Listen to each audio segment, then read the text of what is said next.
19,100, 19,200 और 19,300, इस रेंज में बहुत कंफर्टेबली ऑप्शन राइटर्स बैठे थे। तो मेरे को लगता है कि ड्यूरिंग द डे अगर इसी रेंज का एक 19,250, 19,300 की रेंज में एक स्टॉप लॉस लेके बाय करें, 20,000, 19,950 की इस रेंज में निकल जाए। हाँ, अगर आप वेट कर सकते हैं, अगर कोई भी सरप्राइज देगा ये, तो वो है 20,050 के ऊपर 20,270, 20,280 तक ही जा सकता है।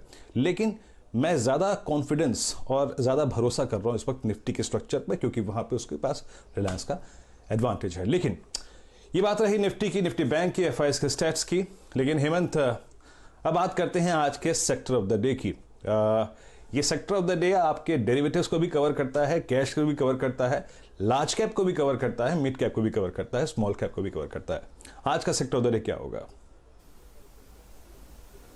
देखिए, सेक्टर ऑफ द डे वही है जो हम कहते थे, केमिस्ट्री सीखना बहुत जरूरी है। याद करिए, ये करीब महीने भर पहले हमने कहा था कि पैसा बनाना है शेयर बाजार में तो थोड़ी केमिस्ट्री की क्लासेस लीजिए, और केमिस्ट्री की क्लासेस लेने से फायदा ये होगा, आपको स्पेशलिटी केमिकल कंपनियों के बारे में पता चलेगा। बहुत टफ नाम हम लोग बताया करते थे, देखिए पहले, फिर उसको हमने सरल भाषा में कहना शुरू किया कि डिसइंफेक्टेंट्स बनाने वाली कंपनियां, सरफेस क्लीनिंग बनाने वाली कंपनियां, वाइप्स बनाने वाली कंपनियां, पर्सनल केयर के केमिकल्स बनाने वाली कंपनी, स्प्रेज बनाने वाली company, sanitizer, bleach, antibacterial chemicals बनाने वाली कंपनियों को फोकस में रखिए। और देखिए, वही चल रहा है ट्रेंड।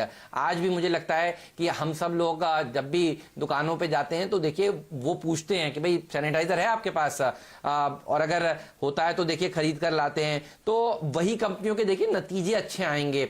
आज भी मैं देख रहा था, एम्बिट की एक रिपोर्ट है, थोड़ी देर में यतिन हमारे से जुड़ेंगे, उनसे हम वो रिपोर्ट भी पूरी तरह से समझेंगे। देखिए, वो कह रहे हैं कि नंबर्स अच्छे आएंगे, और ये बात हम महीने भर पहले से देखिए सब दर्शकों को बता रहे हैं। मुझे लगता है आज भी स्पेशलिटी केमिकल कंपनियों में दमखम है, यहां से ये शेयर अंडर वैल्यूड है। अब आप देखिए, कल दीपक नाइट्राइट ने एक्सचेंजेस को बताया कि वो अपना प्लांट खोल रहे हैं। दीपक नाइट्राइट सबसे पहला स्टॉक था जो हम लोग महीने भर पहले कहते थे कि खबर पर आपकी नजर रखनी चाहिए, और इसीलिए देखिए आज भी मुझे लगता है बहुत सारे स्टॉक्स जो अपने प्लांट्स को खोल रहे हैं उनके ऊपर नजर रखिए। एक गैलेक्सी सर्फेक्टेंट करके कंपनी थी, मुझे याद है जब लॉकडाउन अपनी चरम पर था तो 1111 रुपए के लेवल पर थी ये 1111। मुझे भाव इसलिए याद है क्योंकि आप देखिए ये इजी हो जाता है याद रखने के लिए, और हम यही कहते थे सर्फेक्टेंट बनाने वाली कंपनियों पर नजर रखिए। अच्छा, वो मैंने उसका पूरा एक वीडियो भी ट्वीट किया था कि देख लीजिए। और आज भाव देखिए गैलेक्सी सर्फेक्टेंट का क्या है। हमने ज्यादा इसके ऊपर चर्चा नहीं करी है चैनल पर, लेकिन समझदार लोग देखिए खरीदते जा रहे हैं। तो बहुत सारे स्टॉक्स हैं। बालाजी एमाइन देखिए कल भी भाग रहा था,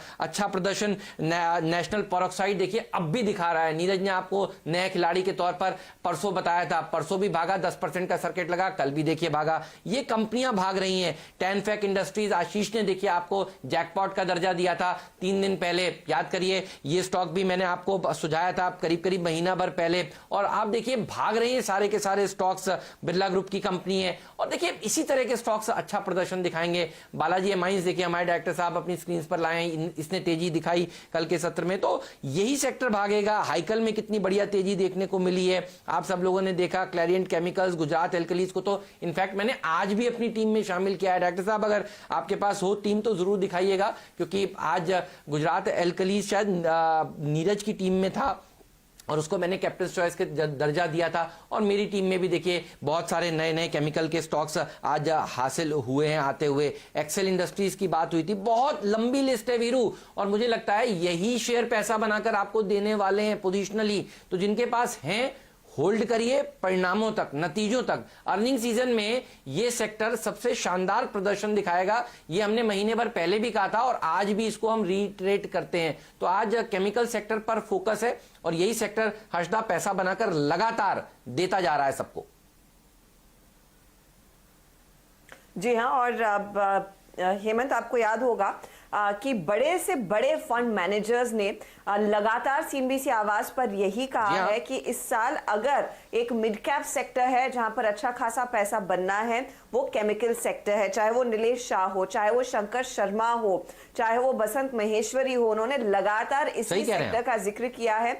और लोग ढूंढते रहते हैं कि सेक्टर में किस तरह की कंपनी चुने, तो वो इनफैक्ट डिटेल रिसर्च सीएनबीसी आवाज की पूरी टीम आपके लिए हर रोज लेकर आती है। इसीलिए ये मुनाफे का सेक्टर डेफिनेटली साबित होता हुआ दिखाई देगा। इनफैक्ट अगर राजेश अग्रवाल हमारे साथ जुड़ गए हो तो उनको भी पूछ लेते हैं कि एरे ऑफ कंपनियां हैं, अलग अलग कंपनियों के नाम यहाँ पर सामने निकल कर आते हैं, लेकिन टॉप पिक इस स्पेस में क्या रहेगी और उनकी खास क्या पसंद है?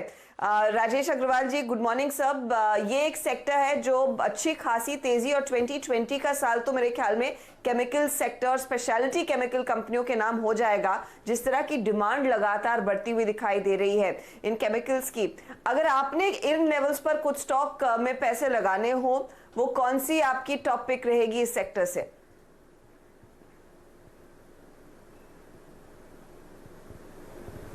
Morning Harshita, morning Hemant. सही कहा आपने कि 2020 का साल ऐसा लग रहा है कि स्पेशलिटी केमिकल्स के नाम ही रहेगा। जैसे इनके दो तीन मुख्य कारण हैं। एक तो जैसे चाइना में जो दिक्कतें हैं उसके कारण से इस केमिकल्स की डिमांड भारतीय कंपनियों की तरफ मूव होती हुई नज़र आएगी। दूसरे अगर आप देखो तो सरकार ने भी ऐसा कई कदम उठाए हैं जिससे केमिकल कंपनीज को फ़ायदा मिले। अगर पिछले बृहस्पतिवार जो अपने साथ में थे तो उस टाइम पे ऐसी अनाउंसमेंट आई थी कि एंटी डंपिंग ड्यूटी एसीटोन पे लगा दी गई है। तो ऐसी कई चीज़ें हैं जो इन कंपनीज के फेवर में जा रही हैं। और अगर कोई पिक ही करनी हो तो मैं समझता हूँ कि जैसे अभी हेमंत बता रहे थे दो कंपनियों के नाम, दीपक नाइट्राइट और गैलेक्सी सर्फिकेंट्स, दोनों ही कंपनियाँ बढ़त के बावजूद मैं समझता हूँ कि इस वक्त भी खरीदारी करनी चाहिए। खास दीपक नाइट्राइट की बात की जाए तो फिनालिन और एसीटोन में है, इनका करीब 1400 करोड़ रुपए का केपेक्स था जो ऑलरेडी कंप्लीट हो चुका है। आने वाले दिनों में फिनालिन में अच्छी खासी बढ़त देखी जा सकती है। एसीटोन में जैसे अभी हमने बताया कि एंटी डंपिंग ड्यूटी लगी है तो उससे भी इनको फ़ायदा आएगा, क्योंकि एसीटोन के प्राइसेस लगातार दबाव में थे जिस कारण से दिक्कतें थी वो भी अब सॉल्व होती हुई नज़र आई हैं। 10 के आसपास की पीई पे है और जिस तरह के नंबर्स पिछली तिमाहियों में आए हैं उसे सब चीज़ों के देखते हुए मुझे लगता है कि अच्छी बढ़त इस कंपनी में हो सकती है।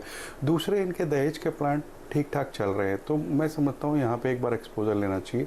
दूसरी कंपनी अगर बात करूँ तो गैलेक्सी सर्फिकेंट्स होगी जो भी अभी हेमंत ने बताई थी। ये पर्सनल केयर और होम केयर के जो सेगमेंट है उसको केटर करती है और इस वक्त अगर आप देखो तो पर्सनल केयर और होम केयर सेगमेंट में सैनिटाइज़र वगैरह को लेकर के एक्स्ट्रा डिमांड बनी हुई है। दूसरे इनके जो प्लांट तारापुर में थे वो चल रहे थे और अभी भी रिज्यूम हो गए हैं ऑपरेशंस। हालांकि सब ऑप्टिमल कैपेसिटी पे है बट फिर भी मैं समझता हूँ कि इससे उन्हें बहुत ज़्यादा फाइनेंशियली कोई दिक्कत नज़र नहीं आएगी और मौजूदा स्तर से, हालांकि कल के ही बाज़ार में अगर देखें तो करीब 100 रुपये की बढ़त दिखाई थी, लेकिन आने वाले दिनों में मैं समझता हूँ ये स्टॉक 1700 साढ़े 1700 रुपये तक बिल्कुल जा सकता है। तो ये दो स्टॉक पे बिल्कुल नज़र रखनी चाहिए। सही कह रहे हैं सर आप। और ये वो स्टॉक हैं जो आपको मुझे लगता है खास तौर पर ये गैलेक्सी सर्फेक्टेंट, ये अभी आज सुबह सुबह मत खरीदिएगा इसको, अगर डिप मिलता है तो खरीदिएगा। 1100 रुपये पर अगर आपने वो वीडियो देखकर खरीदा तो बहुत अच्छा, 1111 टू बी प्रिसाइज, क्योंकि ये वो, और बीच में मुझे याद है नीरज ने भी इसको रिकमेंड किया था। और ये वो शेयर हैं देखिए जो आपको असली वेल्थ क्रिएट करके देते हुए नजर आएंगे। लेकिन शुभम जी का कॉल रह गया है। शुभम जी बताइए आपका व्यू क्या है मार्केट पर और आप कैसे अप्रोच करेंगे? और डायरेक्टर साहब बताइएगा अगर राजेश सतपुते जी का ऑडियो ठीक हो गया तो उनके पास भी चलेंगे। शुभम जी बताइए क्या व्यू है आपका मार्केट पर? एक्सपायरी कहाँ होगी? आप तो एक्सपायरी को बिल्कुल, वीकली वाली को बिल्कुल सही तरीके से एनालाइज करते हैं। गुड मॉर्निंग हेमंत जी, गुड मॉर्निंग हर्षदा। हेमंत जी आपने थोड़ी देर पहले एक क्वेश्चन पूछा था राजेश जी से कि शॉर्ट कवरिंग आज हो सकता है क्या, तो मुझे लगता है कि वो एक ऐप क्वेश्चन है जो मैं आंसर करना चाहूंगा कि शॉर्ट कवरिंग बिल्कुल हो सकता है, लेकिन शॉर्ट कवरिंग वहीं पे होगा जहां पे शॉर्ट्स है। तो अगर हम निफ्टी के डेटा को देखें तो निफ्टी ऑलमोस्ट फ्लैट है, मार्जिनल वहां पे लॉन्ग्स है, लेकिन